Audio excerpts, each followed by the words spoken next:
Bismillahirrahmanirrahim. So, dear student, this is our second lecture related with fundamentals of chromatography. Uh, previous week हमने कुछ terminologies कुछ चीज़ें जो कि इम्पोर्टेंट हैं क्रोमेटोग्राफी के लिए ड्यूरिंग क्रोमेटोग्राफी हम यूज़ करते हैं टर्मिनोलॉजीज तो हमने उनको स्टडी किया था। तो आज कुछ चीज़ें रह गई थी जैसे कॉलम सिलेक्टिविटी है, कॉलम एफिशिएंसी क्या होती है, थ्योरेटिकल प्लेट्स क्या होती हैं। तो इस तरह की कुछ टर्मिनोलॉजीज हैं कि जो कि आपको पता होने चाहिए क्रोमेटोग्राफी अगर आपने के बारे में नॉलेज रखना है। तो आज हम वो स्टडी करेंगे और फिर एक हम ओवरव्यू करेंगे डिफरेंट क्रोमेटोग्राफिक टेक्निक्स जो हैं वो किस तरह की जो क्रोमेटोग्राफी में जो सेपरेशन होती है बेसिकली आप किस किस तरीके से कर सकते हैं। तो ये जो कुछ चीज़ें आज हम स्टडी करेंगे। लेकिन सबसे पहले हम होमवर्क की बात कर लेते हैं कि आपको 2 क्वेश्चन मैंने कहे थे एज़ अ होमवर्क क्या आपने करने हैं। तो आप लोगों ने ये कर लिए थे? यस सर, कर लिए थे। सही, आसान था ना? Yes sir, easy. ओके, तो फर्स्ट हमारा जो क्वेश्चन था जो मैंने आपको दिया था कि उसमें ये था कि if in a chromatographic analysis है जिसके अंदर आपके पास डिफरेंट एसिड्स हैं जो कि आप सेपरेट कर रहे हैं, एनालाइज कर रहे हैं, तो वहाँ पे जो एक स्पेसिफिक एसिड है ब्यूटारिक एसिड, तो that elute at a retention time of 7.63 minute. ठीक है, एंड जो वाई टाइम है कॉलम का दैट इज 0.3 मिनट। तो आपने इसका कैपेसिटी फैक्टर कैलकुलेट करना था। तो इसको आप कैसे कैलकुलेट करते हैं? सर इसमें कि use capacity factor is retention time minus Y time divided by Y time. तो यहाँ पे हमारे पास जो रिटेंशन टाइम है दैट इज 7.63 मिनट और वाई टाइम है 0.31 मिनट। तो 7.63 minus 0.31 divided by 0.31 is equal to 23.6. So the capacity factor for butyric acid is in the given example is 23.6, right? Yes sir. Okay.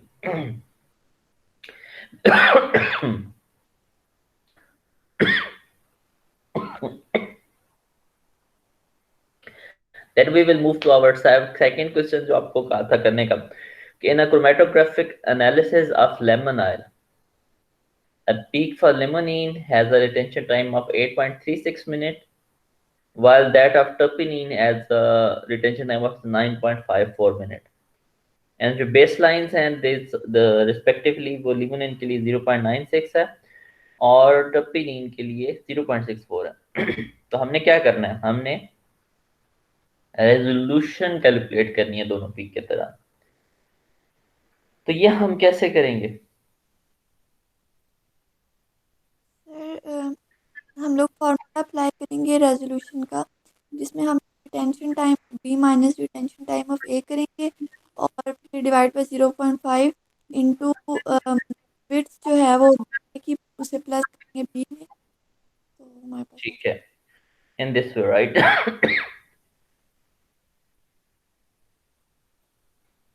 तो यहाँ पे हम difference 9.4 पे हो रही है और ये 8.36 पे हो रही है। तो डिफरेंस बिटवीन द टू एनालाइट्स इनके रिटेंशन टाइम वो हम कैलकुलेट करेंगे और उसको मल्टीप्लाई करेंगे 2 के साथ। यहाँ पे 0.5 जो है वो डिनोमिनेटर से नॉमिनेटर में गया तो वो 0.5 से 2 हो गया बेसिकली। और जो इनकी बेसलाइन विथ है हम उसको मल्टी ऐड करेंगे और देन इसको जब हम सॉल्व करते हैं तो हमारे पास जो वैल्यू आती है that is 1.48। Okay, sir denominator में जो 0.5 है वो ऊपर जाके भी कैसे हो गया?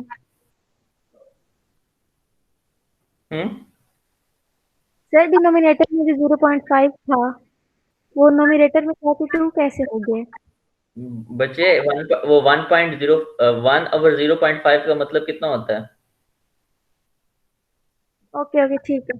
मतलब हमने इसको सॉल्व किया है कि 1 ओवर 0.5 तो आंसर 2 ही आता है ना। Yes sir. तो आप अगर कोई भी आपने इक्वेशन सॉल्व करनी है जिसके अंदर 0.5 से आपने डिवाइड किया हुआ है, तो आप उसको 2 से मल्टीप्लाई भी कर सकते हैं, एक ही आंसर आएगा। ठीक है। ठीक है। या आप अगर 2 डिनोमिनेटर में है, इसका मतलब है कि आप 2 से डिवाइड कर रहे हैं, तो अगर आपके पास टॉप पे वैल्यू 10 है और आपने इसको 2 से डिवाइड किया तो आंसर 5 आएगा। तो आप 10 को 2 से डिवाइड करने के बजाय 10 मल्टीप्लाई बाय 0.5 भी कर सकते हैं, तो तब भी आंसर वही आएगा। ठीक है। ठीक है सर, थैंक यू। ओके। सो ये तो वो था जो कुछ होमवर्क था। अब हम बात करते हैं फर्दर क्रोमैटोग्राफ रेजोल्यूशन के बारे में, जिसमें हमने डिस्कस थोड़ा सा किया था कि कॉलम एफिशिएंसी और सिलेक्टिविटी के बारे में। अब हम थोड़ा सा डिटेल में देखते हैं कि वैसे हम बेसिकली क्रोमैटोग्राफिक रेजोल्यूशन हमें इंफॉर्मेशन क्या दे रही है। अच्छा, ये तो एक चीज है कि जी रेजोल्यूशन अच्छी नहीं हुई तो हम उसको एनालाइज नहीं कर सकते पीक को। रेजोल्यूशन अच्छी हो गई है तो हम उसको एनालाइज कर लेते हैं। ये तो एक हमने पढ़ा था क्रोमैटोग्राफिक रेजोल्यूशन के अंदर। अब मेन ये चीज है कि अब हमारे पास ये जो डिफरेंट टाइप्स ऑफ पीक आ रही हैं यहाँ पे, अब ये मिक्स हो रहे हैं, ये पीक सेपरेट हो रही हैं और शार्प है, यहाँ पे थोड़ा सा रिटेंशन टाइम डिफरेंस हो गया। तो बेसिकली ये जो रेजोल्यूशन है दो डिफरेंट एनालाइट्स के दरमियान, ये हमें क्या इंफॉर्मेशन हम इससे हासिल कर रहे हैं, और हम इससे ये जो एक तो इनकी पीक शेप है इससे हमें क्या इंफॉर्मेशन मिलती है, और सेकंड ये है कि हम रेजोल्यूशन को इम्प्रूव कैसे करेंगे। ठीक है।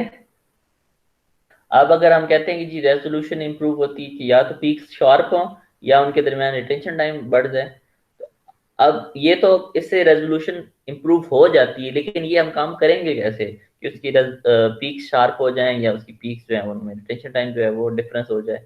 तो बेसिकली ये किस तरह से पॉसिबल है, कौन सी चीजें इनके रिटेंशन टाइम को कंट्रोल कर रही हैं और कौन सी चीजें जो है उनकी शार्पनेस को कैलकुलेट कर रही हैं।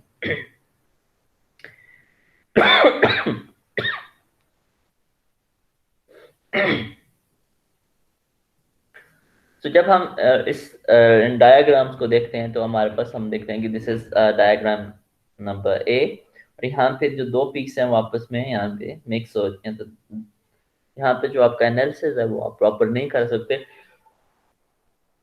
जो भी आपके पास डाटा आएगा वो रिलायबल नहीं होगा, बिकॉज बोथ द पीक्स जो हैं वो आपस में मिक्स कर रहे हैं और यहाँ पे रेजोल्यूशन अच्छी नहीं है। जो ये पीक नंबर बी है, इसके जो डायग्राम है इसके अंदर रिटेंशन टाइम सेम है, तो ओनली डिफरेंस है इसकी पीक्स शार्प हो गई हैं, जिसकी वजह से आप इनकी बेस लाइन एग्जैक्टली मेजर कर सकते हैं और आप इसका एरिया कैलकुलेट करके एक्यूरेटली एनालाइज कर सकते हैं। और सी में जो है आपका पीक्स वही रही हैं, इनकी जो विड्थ है वही रही है, सिर्फ इनका रिटेंशन टाइम जो है वो चेंज हो गया, और बिकॉज अब यहाँ पे ये मर्ज नहीं कर रही तो आप इनको एनालाइज कर सकते हैं।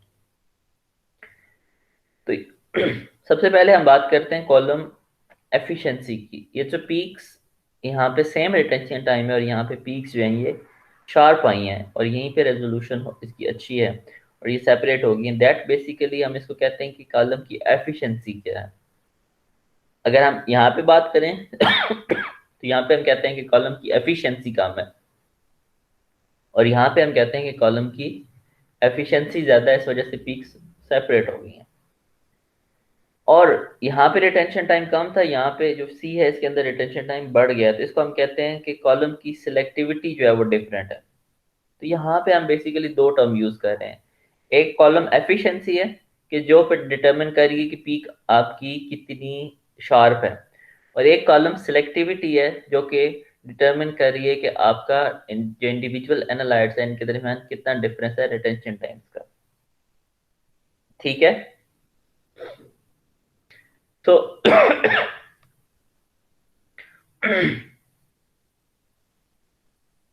सो ये दो चीजें हैं जो हमने आज स्पेसिफिक पढ़नी है, कॉलम एफिशिएंसी क्या होती है और कॉलम सिलेक्टिविटी क्या होती है।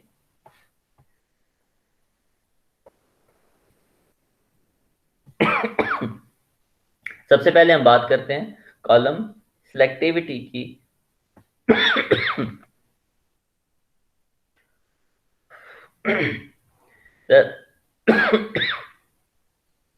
किसी भी हम क्रोमैटोग्राफिक की कॉलम की जब सिलेक्टिविटी की बात करते हैं for a pair of analyte, उसको हम कैलकुलेट करते हैं, हम एक सिलेक्टिविटी फैक्टर यूज करते हैं। बेसिकली सिलेक्टिविटी क्या है, किसी की कॉलम की रिलेटिव जो सिलेक्टिविटी ये है कि एक कॉलम किसी एक स्पेसिफिक एनालाइट के साथ ज्यादा इंटरेक्ट करता है और दूसरे के साथ कम इंटरेक्ट करता है।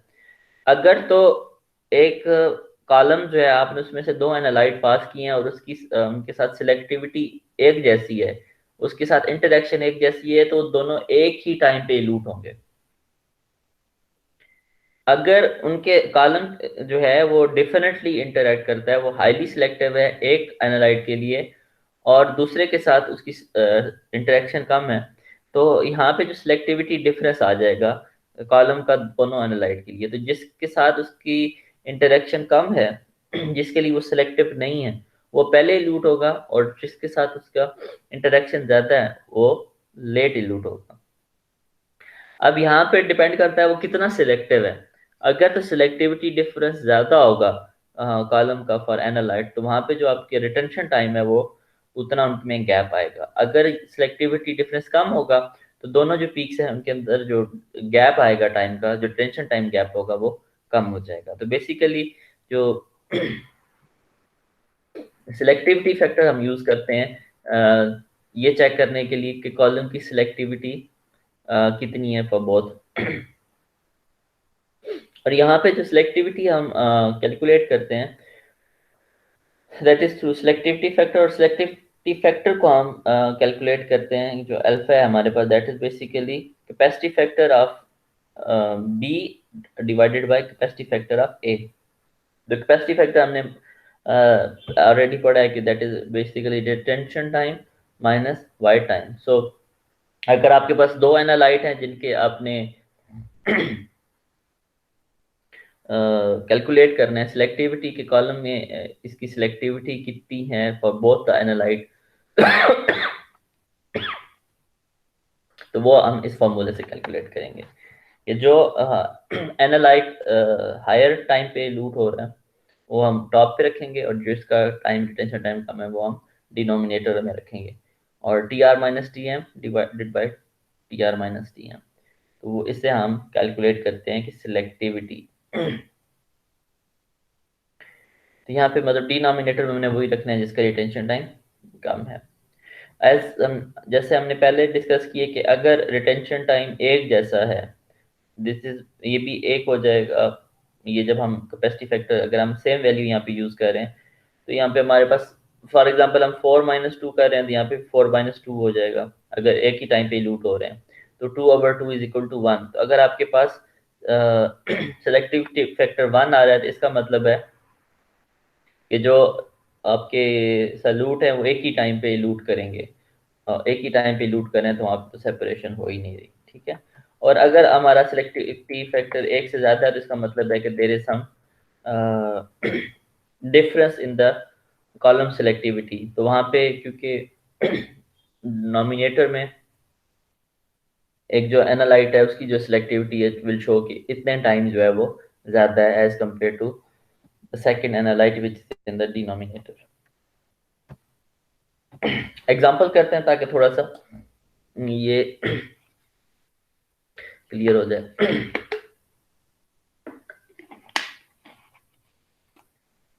एग्जांपल है कि एक क्रोमैटोग्राफिक एनालिसिस करते हैं, फिर हम एसिड्स की बात करते हैं। ब्यूटारिक एसिड की एग्जांपल हमने एक ऑलरेडी किया कि हमारे पास एक एनालिसिस कर रहे हैं जिसके बाद हमारे पास दो एसिड्स हैं, ब्यूटारिक एसिड है और आइसोब्यूटारिक एसिड है। अब बिकॉज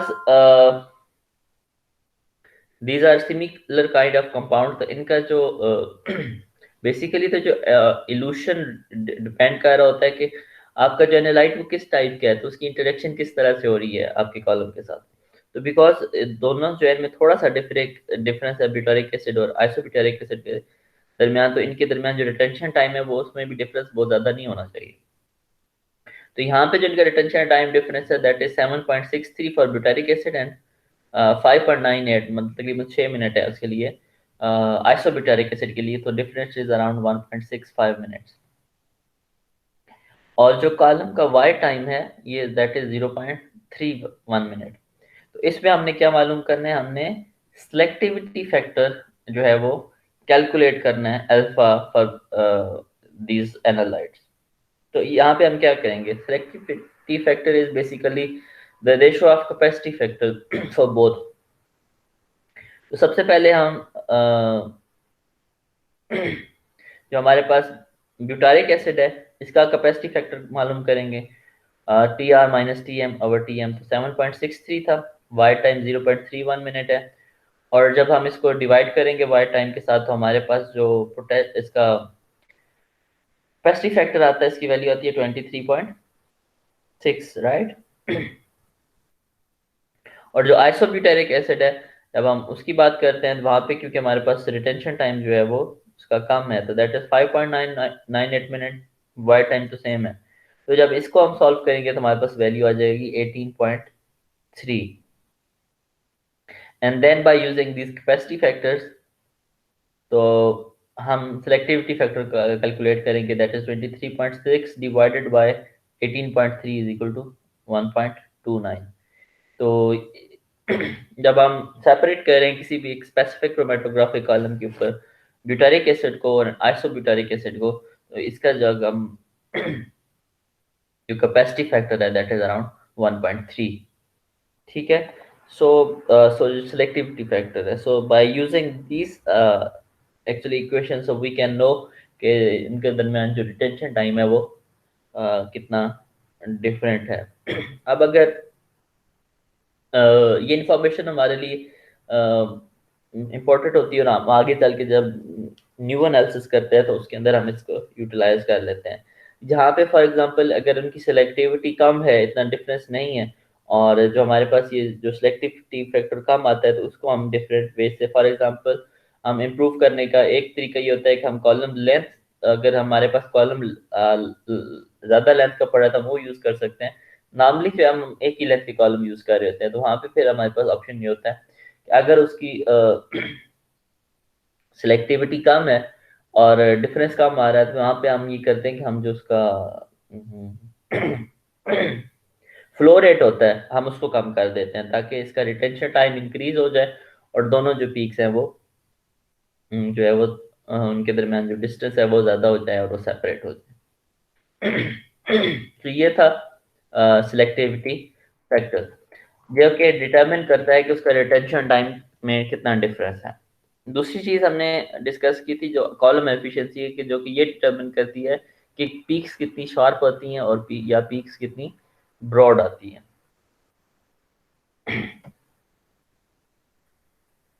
तो बेसिकली कॉलम एफिशिएंसी एक क्वांटिटेटिव मेजर है कि जो हमें बताता है कि इसके अंदर जो पीक है वो कितनी ब्रॉड होती है।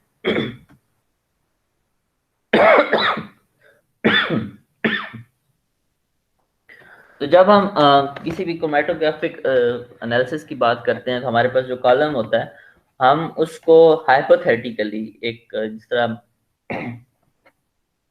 हमारे पास कॉलम है उसके अंदर एक हमने कोई जो स्टेशनरी फेज पैक की वो सिंपल उसके अंदर पैक की हुई है, वहां पे कोई हमने सेपरेशन नहीं की हुई कि इसके अंदर हमने या उसके अंदर क्या कहते हैं कि कंपार्टमेंट्स नहीं बनाए हुए, सिंपल हमारे पास कॉलम है और उसके अंदर हमने स्टेशनरी फेज को पैक कर दिया। But to measure the column efficiency हम उसको ट्रीट करते हैं कि जैसे उसके अंदर डिफरेंट सेक्शन है, हम इसको सपोज करते हैं हाइपोथेटिकली इमेजिन करते हैं कि there are many section in the chromatographic column के जहाँ पे एनालाइट्स की पार्टीशनिंग होती है between stationary phase and mobile phase. और उस सेक्शन को हम कहते हैं कि जी प्लेट कहते हैं हम कि थ्योरेटिकल प्लेट है कि एक कॉलम है फॉर एग्जांपल उसकी लेंथ जो है वो 1 मीटर है, ठीक है, एक एग्जांपल दे रहा हूँ। तो उसको हम कहते हैं कि सपोज जी इस कॉलम के अंदर एक लेंथ तो 1 मीटर है लेकिन इसके अंदर 1 लाख जो है वो थ्योरेटिकल प्लेट्स हैं, इसको 1 लाख सेक्शंस के अंदर जो है हम इसको डिवाइड कर सकते हैं, जो सेपरेशन होती है वो 1 लाख डिफरेंट सेक्शंस के अंदर हो रही है और इसको हम कहते हैं कि जी ये हमारी थ्योरेटिकल प्लेट है। अब even though it's a theoretical plate तो इसकी जो है वो एक तो नंबर तो होगा कि कितनी प्लेट्स हैं और फिर ये होगा कि इसकी हाइट कितनी है। तो नंबर ऑफ थ्योरेटिकल प्लेट्स और height of theoretical plate basically ये डिटरमिन करती हैं कि उसकी कॉलम की एफिशिएंसी कितनी है। सो ये जो हम थ्योरेटिकल प्लेट्स कैलकुलेट कर रहे हैं, ये हम ऐसे नहीं है कि आपके पास एक कॉलम है और आप कह दें कि नहीं इसके अंदर जी 1 लाख थ्योरेटिकल प्लेट्स हैं, तो कोई दूसरा बंदा कह रहे हैं नहीं जी इस कॉलम के अंदर ना मेरे ख्याल में 5 लाख थ्योरेटिकल प्लेट्स हैं, एक बंदा कहेगा नहीं जी इसके अंदर 5 हजार थ्योरेटिकल प्लेट्स हैं। तो गैस नहीं करना, बेसिकली ऐसा नहीं है कि आपके पास कॉलम आए और आप खुद से ही अपना मतलब क्या कहते हैं तुक्के लगाना शुरू कर दें या इमेजिन करना शुरू कर दें कि जी इसके अंदर इतनी थ्योरेटिकल प्लेट है, इसके अंदर इतनी प्लेट है और आपने हाइट कैलकुलेट करनी है, ऐसा नहीं है। बेसिकली जब भी हम कोई भी इस तरह के एनालिटिकल टूल्स यूज करते हैं, टेक्निक यूज करते हैं, तो हम चाहे कुछ हाइपोथेसाइज कर रहे हैं, कोई हम सपोज भी कर रहे हैं, तो बेसिकली उसके लिए भी हमने एक स्पेसिफिक फार्मूला यूज करना है ताकि हर एक बंदे के पास जो उसकी वैल्यू आती है, अगर आप एक सेम सिस्टम पे आप काम कर रहे हैं, एक लैब में काम कर रहे हैं और आप कोई और फार्मूला लगाते हैं, आप कोई और अंदाजा लगाते हैं, दूसरा कोई और अंदाजा लगाता है, तो इसका मतलब है कि आपकी जो एनालिसिस है सेम इंस्ट्रूमेंट पे किया हुआ है और आपके पास वैल्यूज डिफरेंट आएंगी, तो इसका मतलब ये होता है कि आपका जो एनालिसिस है वो रिलायबल ही नहीं होता। तो हमेशा हम जो कंडीशंस यूज कर रहे होते हैं वो सेम यूज करते हैं, जो हम फार्मूलाज यूज करते हैं वो सेम यूज करते हैं। हमने अगर हमने कोई फिजिकल फिनोमेना कर रहे हैं या हम कोई हाइपोथेटिकल चीज कर रहे हैं, तो हम उसके लिए एक स्पेसिफिक फार्मूलाज यूज करते हैं कि जो कि कंसिस्टेंट होते हैं फॉर ऑल द पीपल, ताकि हमारे पास जो रिजल्ट आ रहे हैं, जो चीज आ रही है वो अगर एक बंदा यहाँ बैठ के कर रहा है और एक बंदा लेट से यूएस में बैठ के एनालिसिस कर रहा है, तो उसने सेम फार्मूला यूज करना है और आपके पास जो यहाँ बैठ के वैल्यू आएगी और वहां बैठ के वैल्यू आएगी वो सेम आएगी, ठीक है। और इसी तब भी ये हो सकता है कि जो हम रिजल्ट रिपोर्ट करते हैं, फॉर एग्जांपल हम एनालिसिस करते हैं, अगर एक सैंपल आपने यहाँ पे एनालाइज किया, एक लाहौर के अंदर यूज किया और एक चाइना के अंदर जो है उसको एनालाइज किया, तो उसके अंदर कंसंट्रेशन तो सेम है, एनालाइट तो सेम है, तो उनकी वैल्यूज भी सेम ही आनी चाहिए।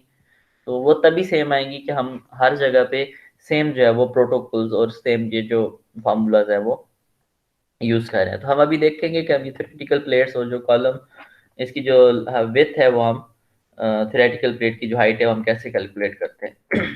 सर जी। सर एक बंदा यहाँ पर एक्सपेरिमेंट कर रहा है कहीं पर, हम्म। तो जो है कॉलम, तो हर एक कॉलम हाइट तो सब सेम ही होगी, तो जाहिर सी बात है फिर प्लेट्स में तो डिफरेंस जाएगा। आप दोबारा कहिएगा। सर अगर डिफरेंट जगहों पे एक्सपेरिमेंट हो रहे हैं, डिफरेंट लोग एक्सपेरिमेंट कर रहे हैं, तो उनकी कॉलम की जो हाइट है वो भी तो चेंज हो सकती है, फिर उसकी वजह से प्लेट्स, नंबर ऑफ प्लेट्स भी तो डिफरेंस आएगा। हाँ वो है, लेकिन हम उसको जो नंबर ऑफ प्लेट है बेसिकली वो डिपेंडेंट ऑन हाइट है ना, तो अभी हम उसको देखेंगे वो सेम हो जाता है। अभी आपके सामने फॉर्मूला फॉर एग्जांपल लिखा हुआ है कि what is the number of plate, how we calculate the number of plate. और सर इसको बार बार हम थ्योरेटिकल प्लेट कह रहे हैं, हम्म। इसकी फिजिकल मतलब में। फिजिकली वहां पे कोई प्लेट्स मौजूद नहीं होती, बेसिकली आपका कॉलम है जिसके अंदर आपके पार्टिकल्स इन लेयर्स, मतलब एक लेयर है पार्टिकल की, उसके ऊपर दूसरी है, तीसरी है, चौथी है, पांचवी, इस तरह से, क्योंकि छोटे छोटे पार्टिकल्स होते हैं जो आप स्टेशनरी फेज यूज कर रहे हैं, तो मल्टीपल लेयर वहां पे मौजूद होती है। ऐसा जो है उसके अंदर कोई प्लेट्स नहीं बनी होती हैं, ऐसा सेक्शन नहीं बने होते। बेसिकली हमने ये थ्योरेटिकल प्लेट्स हम इसलिए कहते हैं कि ये हाइपोथेटिकल हैं, कि हम इमेजिन करते हैं कि वहां पे इतनी इतनी जो है वो थ्योरेटिकल प्लेट्स मौजूद है। बिल्कुल इमेजिन नहीं किया, basically these are based on some scientific facts हैं, और इसी वजह से एक स्पेसिफिक फार्मूलाज है जो डेवलप किए गए हैं इनको कैलकुलेट करने के लिए। और जितनी ज़्यादा आप डिपेंडिंग कि आपके पास आप किस कॉलम पे काम कर रहे हैं और आप कहाँ पे काम कर रहे हैं किस चीज़ पे, तो जब हम इस फार्मूला से थ्योरेटिकल प्लेट कैलकुलेट करते हैं, बेसिकली इसमें आप रिटेंशन टाइम आपका आता है, आप की जो थ्योरेटिकल प्लेट्स हैं, कितनी थ्योरेटिकल प्लेट्स हैं, आपने एक सैंपल है और उसके अंदर आपने एक एनालाइट को एनालाइज किया यहाँ पे और एक को एनालाइज किया चाइना के अंदर, तो वहां पे अगर आपकी जैसे आपने कहा कि लेंथ डिफरेंस है, तो number of theoretical plate different होगी, अगर थ्योरेटिकल प्लेट डिफरेंट होगी तो जो पीक की ब्रॉडनिंग है उस पर फर्क पड़ेगा, यहाँ पे पीक और शेप की आएगी, वहां पे और तरह की आएगी, ऐसा ही है। लेकिन वही चीज है कि जब हमने थ्योरेटिकल प्लेट कैलकुलेट करनी है, तो वहां पे हमने लेंथ ऑफ द कॉलम को भी एक्चुअली हम उसके अंदर रखते हैं एज अ पैरामीटर। तो तो वहाँ हमारे पास जो आएंगी वो ताकि हमारे पास जो एनालिसिस आ रहा है वो मतलब यूनिफॉर्म हो, कंसिस्टेंट हो। तो नंबर ऑफ जो थ्योरेटिकल प्लेट है basically that is equal to, आपने अगर मालूम करनी है, अगर आपको मैं बताऊं कि आपके पास एक कॉलम है, उसकी जो लेंथ है वो 100 मीटर है, 1 मीटर है, ठीक है। और जो थ्योरेटिकल प्लेट्स हैं उनकी हाइट जो है फॉर एग्जांपल इतने सेंटीमीटर है, तो आप कैलकुलेट करेंगे उसके अंदर थ्योरेटिकल प्लेट्स कितनी है।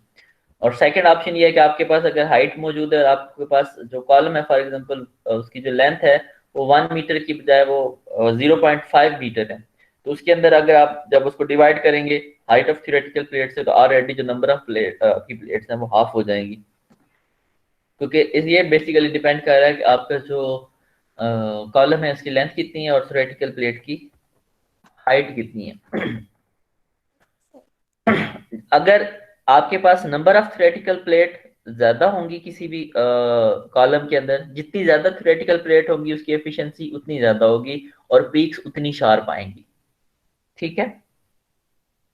सर ये हाइट ऑफ प्लेट्स पे नहीं डिपेंड करती, नंबर ऑफ प्लेट्स पे डिपेंड करता है efficiency. Basically number of plates कितनी है और उसकी जो हाइट ऑफ थ्योरेटिकल प्लेट कितनी है ये डिटरमिन करता है कि उसकी कॉलम की एफिशिएंसी क्या है।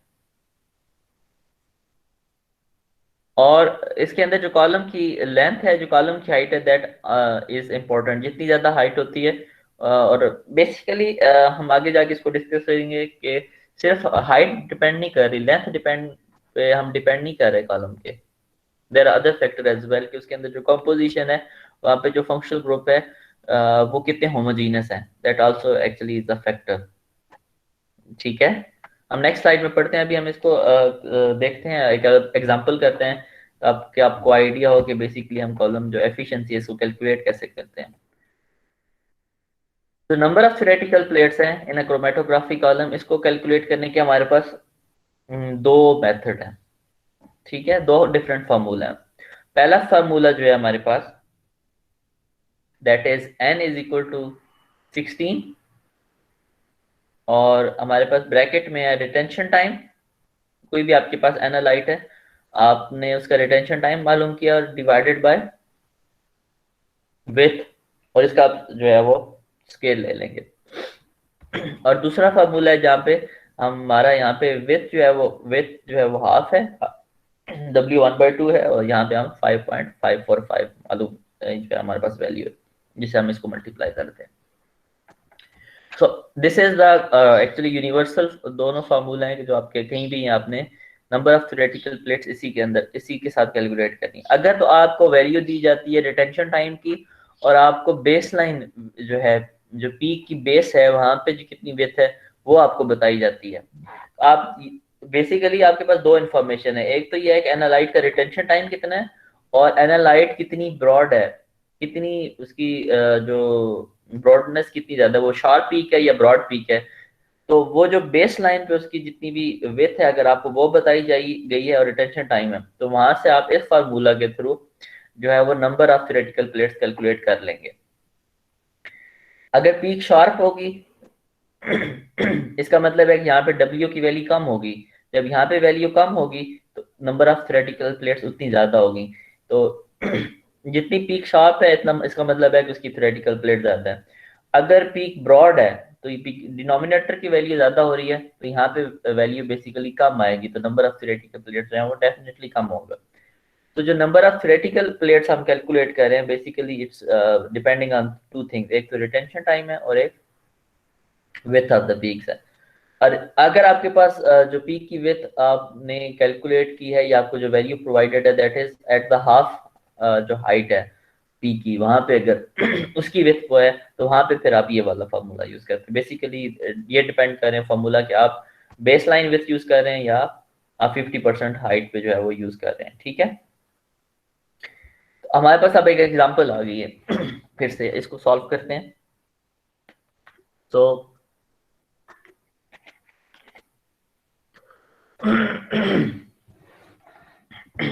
हमारे हम क्रोमेटोग्राफिक एनालिसिस है हमारे पास किसका, क्लोरीनेटेड पेस्टिसाइड है जिसको डायल्ड्रिन कहते हैं, जिसका जिसकी जो पीक है वो उसका रिटेंशन टाइम है 8.68 मिनट और उसकी जो बेस लाइन की विड्थ है वो 0.29 मीटर है।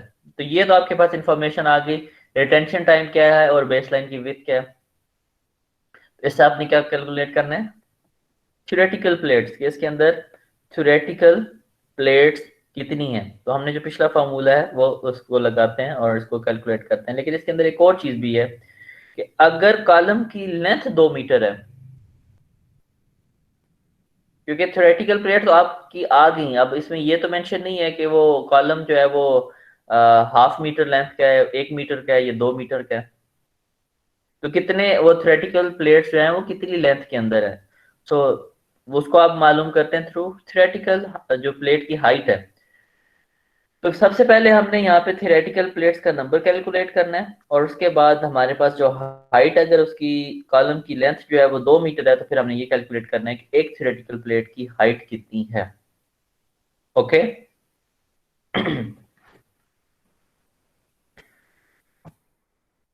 हमारे पास जो विड्थ है वो बेस लाइन विड्थ दी है, तो हम वहां पे ये वाला फॉर्मूला यूज करेंगे, n is equal to 16 TR/W square. हमारे पास जो रिटेंशन टाइम है वो दैट इज 8.68 मिनट और हमारे पास जो बेस लाइन की विड्थ है दैट इज 0.29 मिनट। और इसके जब हम स्क्वायर लेंगे, इसको डिवाइड करेंगे, तो हमारे पास जो प्लेट्स आ रही हैं ये 14,300 प्लेट्स हैं। तो ये जो हमारे पास कॉलम है इसके अंदर जो है 14,300 थ्योरेटिकल प्लेट्स मौजूद हैं। अब हमने ये देखना है कि थ्योरेटिकल प्लेट की हाइट कितनी है। ओके तो वहां पे हम calculate n is equal to L over h है, तो इसको हम कर लेंगे height of plate is length of the column divided by the number of theoretical plates. तो हाइट हमारे पास क्योंकि मीटर में है तो हम इसको मिलीमीटर में वैल्यूज रिपोर्ट करते हैं, तो इसको हम कन्वर्ट कर देंगे, that is 2000 millimetre divided by number of plates. तो हमारे पास जो एक प्लेट है उसकी जो हाइट है that is 0.14 millimetre. Sir standard तो मीटर होता है, फिर हम मिलीमीटर में क्यों करते हैं? क्योंकि स्टैंडर्ड मीटर होता है, लेकिन हम यहाँ पे जो बात कर रहे हैं वो बहुत स्मॉल लेवल पे बात कर रहे हैं। तो यहाँ पे जब इस तरह की प्लेट्स वगैरह यूज करेंगे, अगर हम यहाँ मीटर पे करेंगे तो वैल्यू आपके पास आ जाएगी तकरीबन 0.00014। तो ये बहुत ज्यादा जो डेसिमल्स वगैरह हैं इनको अवॉइड करने के लिए जो थ्योरेटिकल प्लेट्स वगैरह की जो वैल्यू होती है वो हमेशा मिलीमीटर में जो है वो की जाती है। सर अब हमें पता चल गया यहाँ पर कि प्लेट्स कितनी हैं और हाइट उनकी कितनी है, लेकिन हम लोग अगर कॉलम की एफिशिएंसी की बात करें तो वो तो हम किसी दूसरी कॉलम के साथ कंपैरिजन में बता सकते हैं ना, उसकी इतनी है तो इसकी इतनी प्लेट, तो ये ज़्यादा इसके इस कॉलम की ज़्यादा एफिशिएंसी है। अब मैं ये आपको फॉर एग्जांपल, आपने एक 2 मीटर का कॉलम है और उसकी इसके अंदर थ्योरेटिकल प्लेट्स 14,300 है, ठीक है। और आपके पास एक कॉलम है कि जो 1 मीटर है हाइट है, लेंथ है उसकी, और उसकी प्लेट्स भी 14,300 है। तो मुझे बताएं इन दोनों में से कौन सा एफिशिएंट होगा ज्यादा? जिसकी लेंथ ज़्यादा है। क्यों?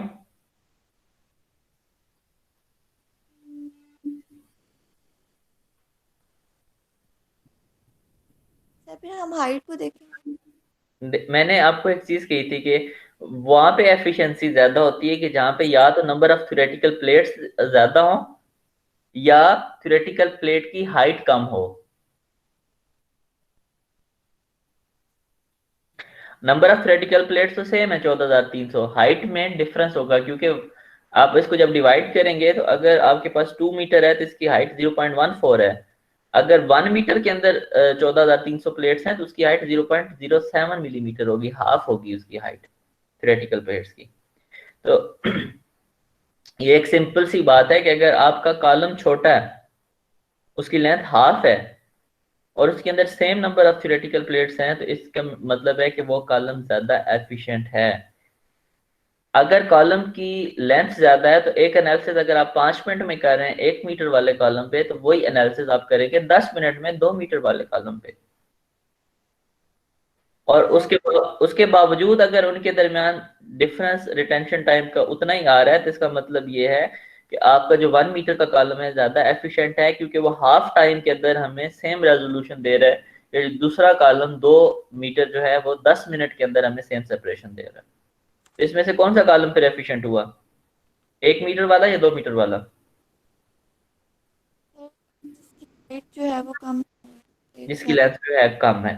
ठीक है, तो नंबर ऑफ, अगर आपने ये कंपेयर करना है कि कौन सा कॉलम ज्यादा एफिशिएंट है, तो आपने ये देखना है कि अगर 2 कॉलम है तो उनकी जो है वो नंबर ऑफ थ्योरेटिकल प्लेट्स किसका ज्यादा है, और दूसरा जो हाइट ऑफ प्लेट है वो किसकी कम है।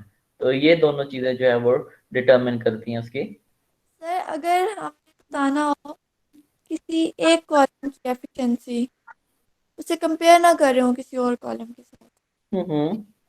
फिर कोई ऐसा स्टैंडर्ड है कि इतनी प्लेट्स होंगी तो ये जी हाँ, उसके अंदर डिफरेंट स्टैंडर्ड हैं कि आपके पास जो कॉलम है अगर उसकी थ्योरेटिकल प्लेट्स जो हैं वो इस नंबर से ज्यादा हैं तो जो कॉलम है वो एफिशिएंट है वहां पे, और अगर थ्योरेटिकल प्लेट फॉर इस नंबर से कम है तो वो इतना एफिशिएंट नहीं है। तो वो कुछ चीजें डेवलप की गई हैं इंडिविजुअल, जो आप डिफरेंट क्रोमेटोग्राफीज यूज कर रहे हैं वहां पे और कहाँ पे आप यूज कर रहे हैं डिफरेंट कॉलम के लिए। डिफरेंट टाइप्स ऑफ जो कॉलम आप यूज कर रहे होते हैं, कुछ जो कॉलम आते हैं वहाँ पे पीक्स जो है वो अगर आप यूज करते हैं तो ब्रॉड आती है सेम एनालाइट के लिए, कुछ के लिए शार्प आती है, क्योंकि डिपेंडिंग कि उस कॉलम के अंदर आप कौन सा मटेरियल यूज कर रहे हैं उसका इंटरेक्शन डिफरेंट होता है। तो वहाँ पे जब आप थ्योरेटिकल प्लेट कैलकुलेट करते हैं तो जो एक एफिशिएंट कॉलम है जिसके अंदर पीक्स शार्प आती हैं उसकी थ्योरेटिकल प्लेट ज्यादा होती हैं जो दूसरे की कम होती हैं। तो बेस्ड ऑन दीज पैरामीटर जो है वो कुछ लोग जो है वो उसको एक मिनिमम बताते हैं कि मिनिमम जो है वो थ्योरेटिकल प्लेट्स इतनी होनी चाहिए for that specific analyte separation. ठीक है, सर अब हम एक दो चीजें रह गई थी एक्सप्लेन करने वाली, मैंने इंटेंशनली जो है वहां पे आपकी जो कॉलम एफिशिएंसी और सिलेक्टिविटी है उसमें एक्सप्लेन नहीं की क्योंकि हमने आगे यहाँ पे एक्सप्लेन करनी थी। अच्छा, हमने अभी तक जो पीक्स देखी ये तो बड़ी आइडियल सी है ना, सिमेट्रिकल, चाहे वो शार्प है या चाहे ब्रॉड है वो सिमेट्रिकल। हम उसको दो इक्वल हाफ्स में डिवाइड कर सकते हैं। अभी तक तो ऐसी देखी है ना पीक्स, लेकिन यस सर। एक्चुअल में ऐसा नहीं होता। हमेशा पीक इतनी जो है वो सिमेट्रिकल नहीं होती, ऐसी भी पीक आती हैं।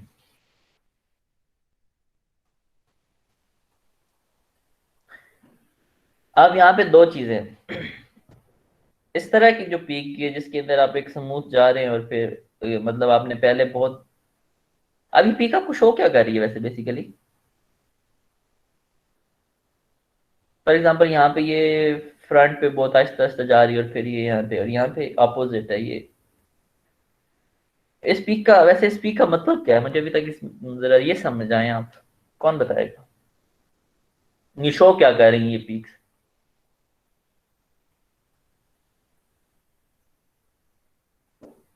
हम्म, बेसिकली तो ये पीक ये शो कर रही है कि यहाँ पे इससे, यहाँ पे तो कुछ आपका एनालाइट नहीं आ रहा था, यहाँ पे एनालाइट आपका इल्यूट होना शुरू हुआ है और ये बहुत आहिस्ता आहिस्ता आहिस्ता आहिस्ता जो इल्यूट हो रहा है, और फिर आफ्टर सम टाइम यहाँ पे जो उसका इल्यूट है वो जल्दी होता है और ये आपका यहाँ पे जो आपका एनालाइट है वो सारा आपका कॉलम से इल्यूट हो जाता है। और ये काफी ज्यादा टाइम ले रहा है, फॉर एग्जांपल 2.5 मिनट लग रहे हैं जब उसने इल्यूट होना शुरू किया है और इल्यूट होना खत्म किया है। तो ये उसके टोटल जो है वो टाइम है जिसके अंदर वो आपका जो एनालाइट है वो कॉलम से इल्यूट करता है। इसको हम कहते हैं, इस तरह की जो पीक होती है हम उसको कहते हैं फ्रंटिंग, कि यहाँ पे फ्रंटिंग हो गई है। और इस तरह की पीक के जहाँ पे पहले कॉलम इल्यूट होता है और बाद में फिर वो बहुत आहिस्ता आहिस्ता आहिस्ता आहिस्ता इल्यूट होता है और काफी टाइम लगाता है, तो इस तरह की जो पीक है इसको हम कहते हैं कि टेलिंग हो गई है।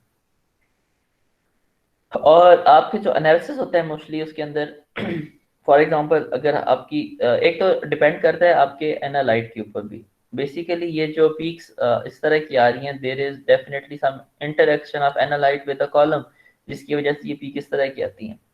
तो अगर आपके पास, एक तो ये है कि हर एनालाइट की पीक जो है उसकी शेप डिफरेंट होती है। फॉर एग्जांपल जो सोडियम और पोटाशियम है उनकी पीक्स बहुत सिमेट्रिकल आती हैं, लेकिन जो कैल्शियम मैग्नीशियम होते हैं उनकी पीक इतनी सिमेट्रिकल नहीं होती, उनमें थोड़ा सा प्रॉब्लम होता है। लेकिन ये तो एक मतलब डिपेंडेंट है आपका कि आप एनालाइट कौन सा डिटेक्ट कर रहे हैं। उसके अलावा ये जो पीक्स इस तरह की आती हैं, ये हमें एक्चुअली बता रही होती है कि अगर आपके पास एक कॉलम की जो लिमिट है किसी भी एनालाइट को डिटेक्ट करने की, उससे ज़्यादा एनालाइट आप ऐड कर देंगे तो फिर आपके पास इस तरह की पीक आती है कि अगर आपके पास आपका जो कॉलम है वो 1 मिलीग्राम पर लीटर तक उसको एफिशिएंटली डिटेक्ट करता है और आप उसके अंदर 1 मिलीग्राम की बजाय 5 मिलीग्राम आपने कंसंट्रेशन का सैंपल ऐड कर दिया, तो फिर जो आपकी पीक आएगी वो इस तरह से आएगी क्योंकि कॉलम की एफिशिएंसी कम है और उसके अंदर कंसंट्रेशन ज़्यादा कर दिया, आप हम कहते हैं कि ओवरलोड कर दिया है।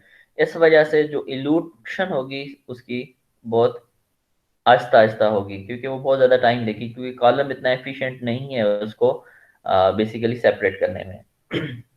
इस तरह की जो पीक आती है जिसके अंदर फ्रंट होता है, तो इससे हम ये कहते हैं कि जो हमने कॉलम के अंदर जो एनालाइट है वो ज्यादा कंसंट्रेशन में ऐड कर दिया, तो दिस पीक जो है वो फ्रंटिंग जो है वो ये शो कर रही होती है।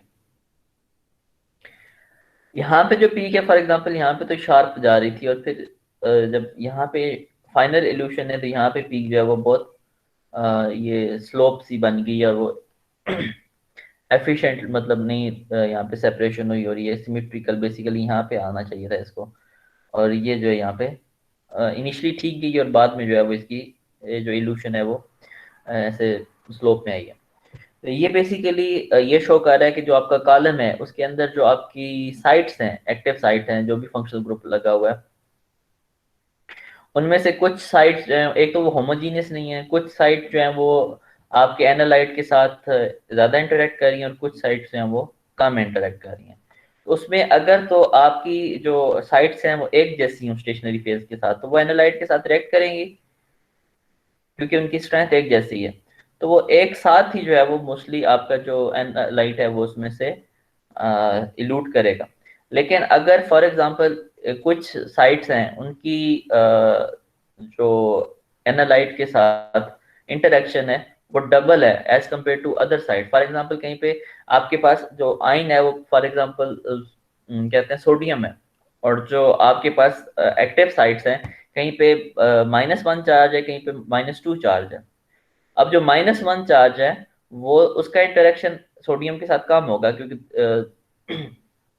-1 है, लेकिन अगर कहीं पे चार्ज डबल है -2 है तो वहां पे सोडियम के लिए इंटरेक्शन ज्यादा होगी, तो वो जो सोडियम है वो इतनी आसानी से इल्यूट नहीं होगा।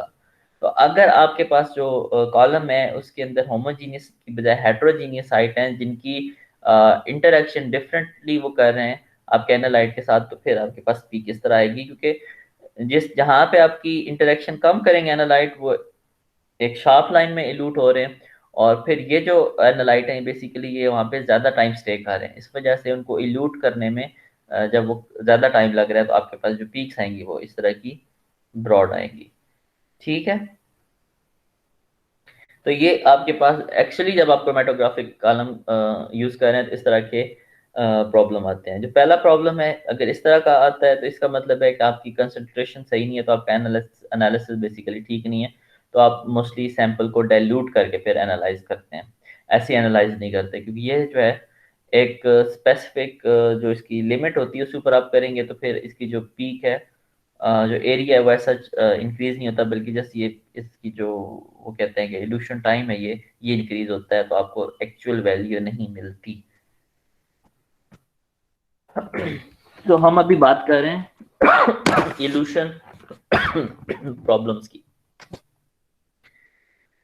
तो फॉर एग्जांपल हमारे पास यहाँ पे अगर हम देखें तो यहाँ पे ये 4 एनालाइट्स हैं कि जो हम इनको सेपरेट कर रहे हैं किसी भी सैंपल के अंदर।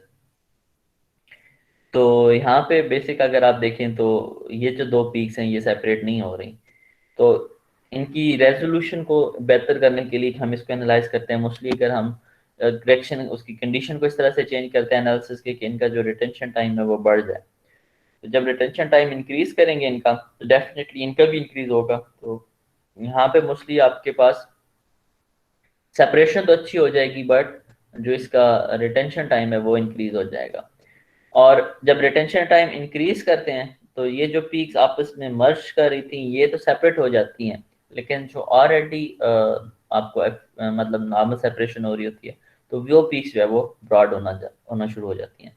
तो हमारे पास जब हम एनालिसिस करते हैं तो इस तरह के प्रॉब्लम काफ़ी ज़्यादा आते हैं कि हमारे पास कोई हम 10 एनालाइट अगर एनालाइज कर रहे हैं तो उसके अंदर 2 एनालाइट हैं वो एफिशिएंटली उसके अंदर जो है वो एनालाइज नहीं हो रहे होते, हम उनको ओवरकम करते हैं। तो एक तो हमारा कभी एनालिसिस टाइम बढ़ जाता है अगर हम उसको सेपरेट करने की कोशिश करते हैं, और कभी जो है 2 एनालाइट को हम सॉल्व करते हैं तो 2 और प्रॉब्लम करना शुरू कर देते हैं। तो इस तरह के हम बेसिकली हम प्रैक्टिकली क्रोमेटोग्राफी एनालिसिस कर रहे थे, तो इस तरह के इश्यूज आते हैं कि जिनको फिर आपने बेसिकली ये एक डिपेंड्स ऑन एक्सपीरियंस, जैसे जैसे आपको एक्सपीरियंस होता है तो देन आपको पता होता है कि अगर आपके पास इस तरह के प्रॉब्लम आते हैं तो आपने उसको किस तरह से हैंडल करना है। ये तो था कुछ सर इम्पोर्टेंट। हाँ जी, सर हम रिटेंशन टाइम कैसे इंक्रीज करेंगे? रिटेंशन टाइम कैसे इंक्रीज करेंगे? इंक्रीज कैसे करेंगे? आप फ्लो रेट उसका डिक्रीज कर देंगे, उसका मोबाइल फेस का, तो रिटेंशन टाइम इंक्रीज हो और वो जाएगा। फ्लोर रेट कैसे डिक्रीज होगा सर?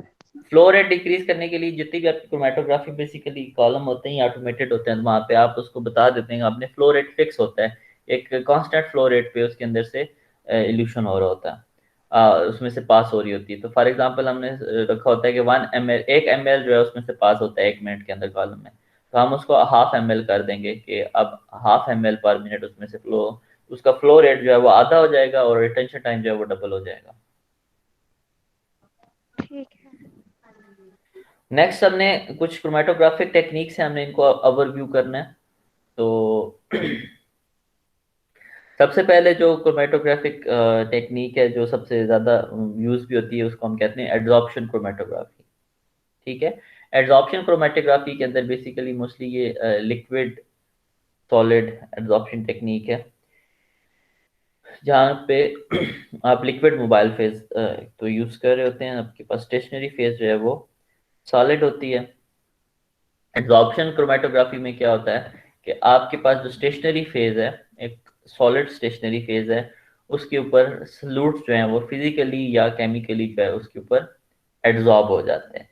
और डिपेंडिंग के जो आपके पास, अगर आपके पास एक सैंपल है उसके अंदर डिफरेंट एनालाइट है, फॉर एग्जांपल 3 डिफरेंट एनालाइट है, तो वो जो केमिकली जब उसके ऊपर एड्जॉर्ब होता है तो डिपेंड करता है कि अगर आपके पास फॉर एग्जांपल पॉजिटिव आयन है, सोडियम है या आपके पास कैल्शियम है, और एक आपके पास क्या लें कि लिथियम है या मैग्नीशियम है, तो वो आपके पास जब आप उसको पास करते हैं और स्टेशनरी फेज जो है उसके ऊपर वो आपने कॉलम के अंदर पैक की हुई और उसमें से पास करेंगे, तो डिपेंडिंग कि यहाँ पे जो फंक्शनल ग्रुप हैं कौन से लगे हुए हैं, तो फॉर एग्जांपल हमारे पास यहाँ पे ऑक्सीजन है, मतलब जो OH ग्रुप है वो लगे हुए हैं, तो सोडियम जो है वो उसको हाइड्रोजन को रिप्लेस करेगा और वहाँ पे फॉर एग्जांपल जैसे अटैच हो जाएगा। एक तो ये ऑप्शन होता है कि जिसके अंदर वो उसके साथ केमिकली अटैच होते हैं, एक होता है कि वो जस्ट उसके ऊपर एब्जॉर्ब हो जाते हैं। फिर वहाँ पे जो आपके डिपेंड करता है कि आपका जो एनालाइट है वो किस तरह से इंटरेक्ट कर रहा है उसके आपके स्टेशनरी फेज के साथ, कि कौन सा एनालाइट जो है वो ज़्यादा अट्रैक्ट हो रहा है और ज़्यादा एब्जॉर्ब हो रहा है, और कौन सा एनालाइट है कि जो इतना ज़्यादा इंटरेक्ट नहीं कर रहा। तो नॉर्मली ये डिपेंड करता है वही लाइक डिजॉल्व लाइक वाला, कि अगर तो उसकी जो प्रॉपर्टीज़ हैं जो आपका एनालाइट है उसकी प्रॉपर्टीज़ जो आपकी स्टेशनरी फेज है उसके साथ ज़्यादा मैच कर रही हैं तो वो ज़्यादा स्ट्रांगली अटैच होगा, और अगर आपका जो एनालाइट है उसकी प्रॉपर्टी स्टेशनरी फेज की बजाय मोबाइल फेज के साथ ज़्यादा मैच कर रही है तो वो ज़्यादा देर स्टेशनरी फेज के साथ अटैच नहीं होगा, बल्कि वो मोबाइल फेज के साथ ज़्यादा इंटरेक्ट करेगा और वो जल्दी लूट हो जाएगा। तो बेस्ड ऑन के इंटरेक्शन क्या है आपका, जो आपके पास एग्जाम्पल है जिसके अंदर डिफरेंट एनालाइट हैं, तो उनमें से जो स्ट्रांगली एब्जॉर्ब होगा स्टेशनरी फेज के साथ वो सबसे आखिर में लूट होगा, और जो स्ट्रांगली वीकली एब्जॉर्ब होगा जितनी स्ट्रॉन्ग एब्जॉर्प्शन नहीं होगी वो उसमें से जल्दी लूट कर जाएगा। तो basically depending on their absorption efficiency के जो एनालाइट हैं डिफरेंट एनालाइट हैं कि वो रिलेटिव उनकी डिफरेंसेस होंगे एब्जॉर्प्शन के, तो बेस्ड ऑन दैट जो है वो आप उसको सेपरेट करते हैं। जो स्ट्रांगली एब्जॉर्ब होते हैं वो लेट इल्यूट होंगे, जो वीकली एब्जॉर्ब होंगे वो जल्दी इल्यूट होंगे। तो इस तरह से हम जो है थ्रू एब्जॉर्प्शन क्रोमेटोग्राफी जो है हम उनको एनालाइट्स को सेपरेट करते हैं। ये है पहली type. Then the second type is जिसको आप कहते हैं पार्टीशनिंग क्रोमेटोग्राफी कहते हैं। The basic difference with the absorption chromatography है कि वहाँ पे आपकी जो स्टेशनरी फेज होती है वो सॉलिड होती है। पार्टीशन क्रोमेटोग्राफी होती है आपकी जो स्टेशनरी फेज होती है वो लिक्विड होती है। तो यहाँ पे जो आपका एक स्टेशनरी लिक्विड स्टेशनरी फेज है वो आपके कॉलम पे कोट की गई होती है। फॉर मोस्टली जैसे आपके पास एक कैपिलरी वॉल है और उसके साइड पे जो है आपके जो है इनर जो साइड है वहाँ पे एक स्टेशनरी फेज है, उसको कोट किया गया है लिक्विड स्टेशनरी फेज को बॉन्ड किसी केमिकल बॉन्डिंग के थ्रू से अटैच किया गया।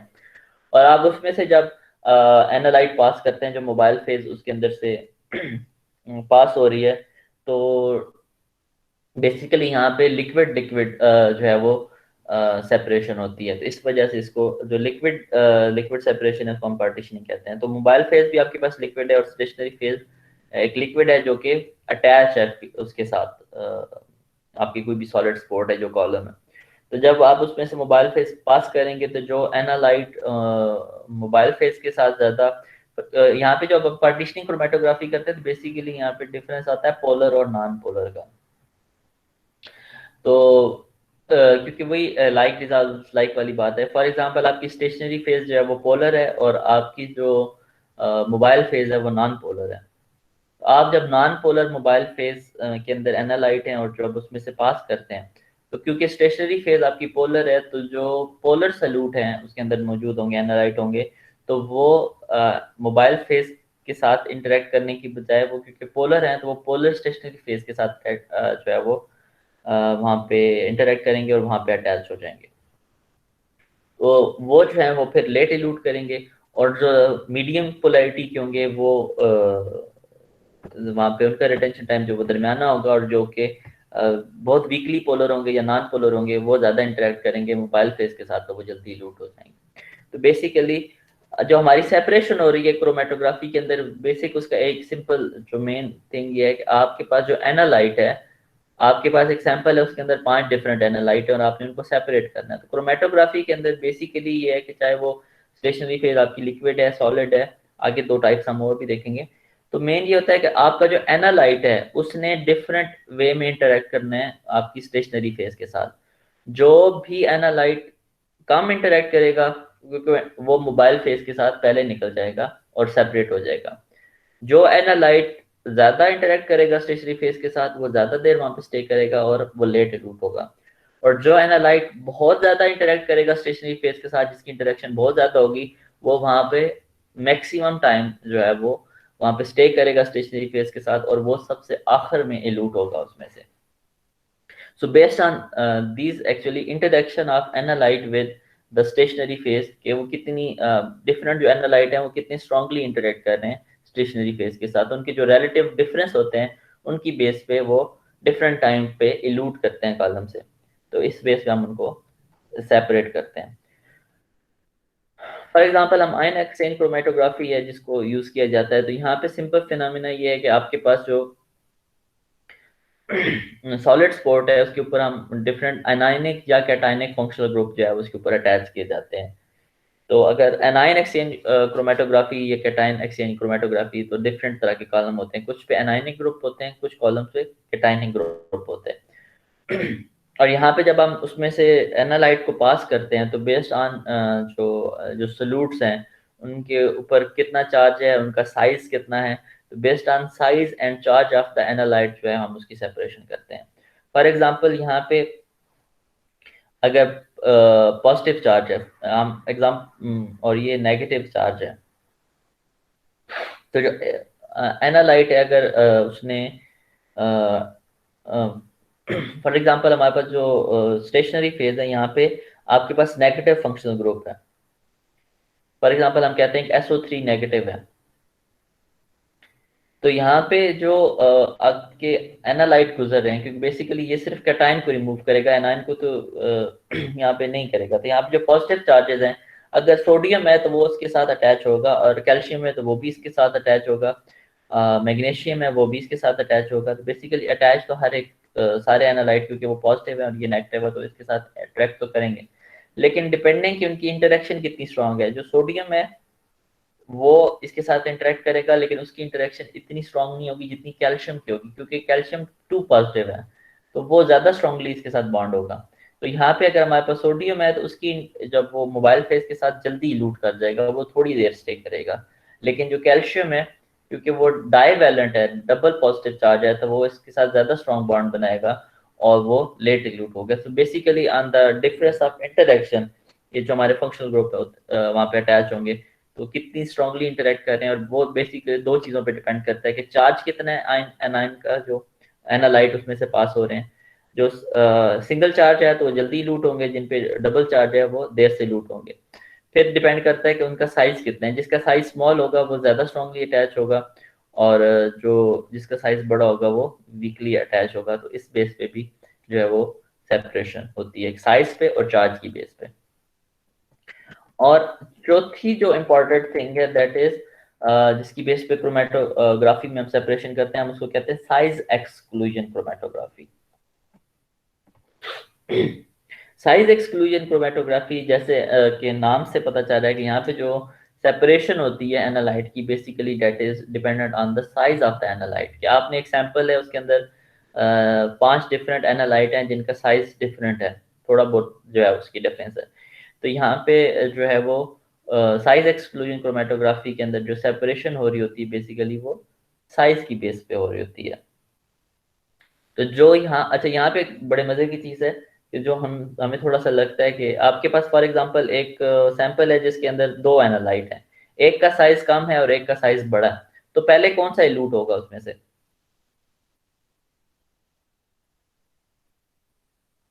हुमा, फातिमा, सना, कौन आंसर करेगा? सर होना तो ये चाहिए कि जो बड़े हैं, बड़े जो हैं उनको पहले इलूट कर जाना चाहिए ना, मतलब उनको क्यों? निकल जाना चाहिए। वो क्यों?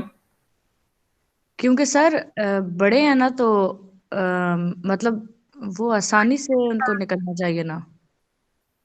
आप पोरस स्ट्रक्चर है, पोरस जेल्स हैं जिनके अंदर पोर्स हैं, वो आप यूज सर करें। पोरस हाँ, स्ट्रक्चर में पोरस है तो डिपेंड फिर वो करेगा कि साइज पे उसका। जी हुमा। पोर्स, सर पोरस में डिपेंड करेगा ना पोर्स का साइज कितना है।